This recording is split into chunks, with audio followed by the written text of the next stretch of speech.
Yo, Punk, you are way too old to be doing these top rope moves, bro.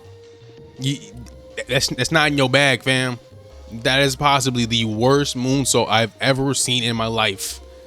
All right, that was like a mixture of a whisper in the wind, moonsault, whatever the heck that was, Beyblade, yelling the tornado. I don't know what that was. That was the worst. That was terrible. And then you almost killed yourself on trying to jump to the announce table. Like, fam, it's time. All right, you're almost 50. All right, you're not Javon. It's time. Get it out your repertoire. Get it out your moveset. Go into create a superstar, edit, change that moveset, fam. It's time. You almost killed yourself on that second one, bro. You tore your ACL, MCL, PCL, DLC, everything. You tore everything. All right. That's it. No more. No more. But let's talk about night one of SummerSlam. Overall, a pretty good event. I'm not gonna lie. I really enjoyed it. My problem with WWE is never the in-ring stuff, besides like the DQs. But like it's been the storytelling. And yes, the storytelling does impact the match. Like I kind of didn't really feel Cody versus Punk, which is why I'm glad it didn't main event. Yeah, I didn't really feel it for a little bit, but towards the second half of the match, it definitely picked up. Randy Orton returned. Hopefully they do Cody versus Randy justice this time and actually have a feud and not just Pat McAfee versus Cody with Randy as a sidekick. Hopefully not that. Just straight up one-on-one, non-title, as it should have been in the first place, mind you. It should have never involved the title. It didn't need to. It should have never.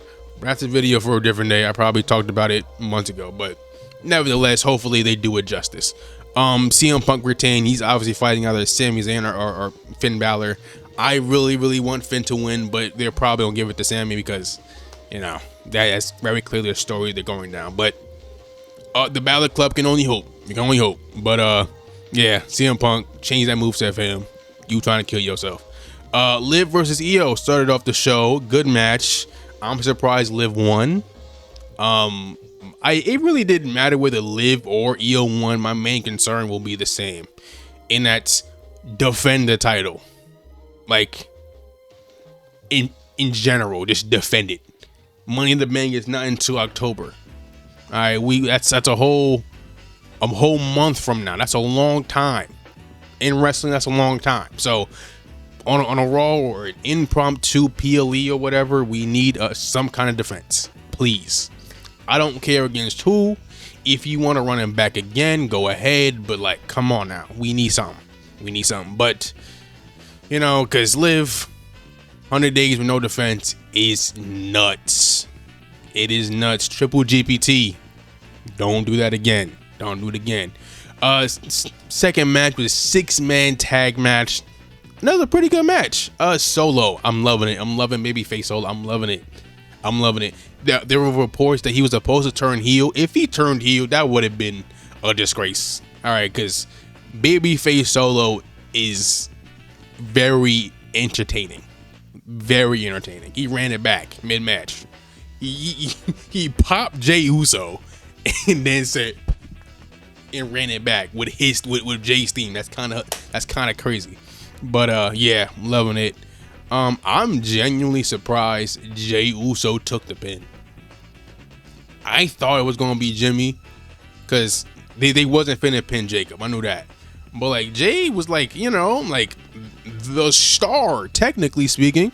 You know, he's technically the only world champion in the match, which is insane to say, but yeah, he is the only world champion in the match. So I didn't think he'd be the one to take the pin, but he did. And shout out LA Knight. Shout out to that. Hopefully this means he's done with the Bloodline Vortex. He does something different. Money in the Bank. Again, it's the next PLE. Hop on that Money in the Bank briefcase. Get that. Win it. Cash it in. We need you as world champ. Lock in, fam. Lock in. Next match. Gunther versus Nick Aldis. Shout out Nick Aldis. He looked good. I'm not gonna lie. He wrestled in this like old school, slower, pure grabs. That's ethical grabs. You feel me? It's not no Shea hoops. Straight Kobe hoops. Straight ethics. Straight fundamentals. Tim Duncan with it. straight fundies. Gotta respect it. But a good match. I think I forgot the name of the song, but I've heard that song before. I don't know where I heard it, but I heard it before, and it sounded pretty good. I'm not gonna lie. I would not be mad if he stepped in the ring every now and then, or like on some Shane McMahon timing, like he like might appear on Survivor Series or a one-off match here and there, but he's still the GM, mostly hands off.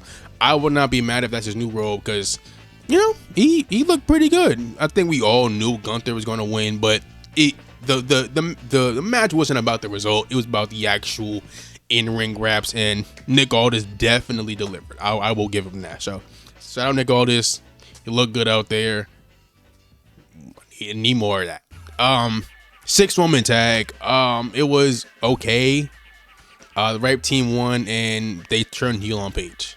I think Brie might be injured, which, oh my goodness, what is the coincidence? What is that the word I'm looking for? Whatever. What a coincidence. All right, Nikki comes back after injury, postponing that whole thing, and now Brie might potentially be injured. Man, now my only question is, who will her tag partner be?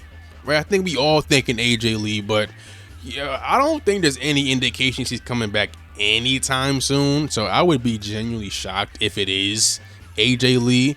But if it's not, who would it be? Who would it be? Because her other rival, Charlotte, is preoccupied right now. All the other 4 horsewomen not really intertwined with Paige like that.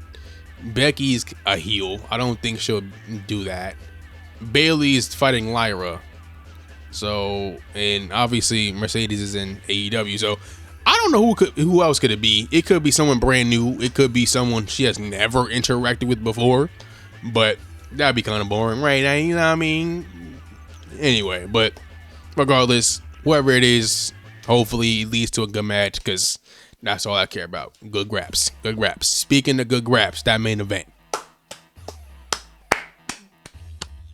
Clap it up. Just clap it up. I'm glad this main evented. I'm so glad. It wasn't that long of a match. It was like 10-ish minutes, around there, like maybe a little less. But it didn't need to be any longer than that. Good match. Brock Lesnar towards the end of the match ripped the canvas and did a tombstone. Where did that come from? When has that ever been in your bag? You have never done that in your life. When did you get that move? When did you get the XP to equip that move, fam? All right, when did you get the VC to buy that move? Because whoa, and he still kicked out. Shout out over. And notice how Brock didn't take the fluff of grace on the wood, and he did it on the actual mat. I'm just saying. But I am kind of concerned about something though. Whenever WWE does these unbeatable, undefeatable style characters that's kind of invincible, there is a 85% chance that they're going to do something really, really, really bad. Like we saw with The Fiend. It went really, really, really bad. Now, I'm not saying it will happen. I'm just saying they don't necessarily have the greatest track record with this style of character. Now, I am willing to let them cook, because so far so good. But there will be a point in time where we're gonna have to put that, what's the word I'm looking for? Put that style. What am I trying to say? There's gonna be a point in time when you're gonna have to make him meet his match. You know what I mean? I don't think he's gonna be doing that to Roman and Cody, and Seth, maybe not even Punk. You know what I mean? That those main eventers. I don't think he's gonna be really doing that invincible stuff all the time. And even if he is, I don't know how the crowd will respond to that in like 3-4 years. You know what I mean? Again, I don't really care. I'm enjoying it right now. I'm not even trying to put that energy in the air, but I'm just saying there is a part of me that's a little kind of concerned for the future. But for now, we ain't worried about that. That's for future me to deal with. But current me, really enjoyed the SummerSlam. I really enjoyed it. Night 1 was pretty good. I'll give it a thumbs up.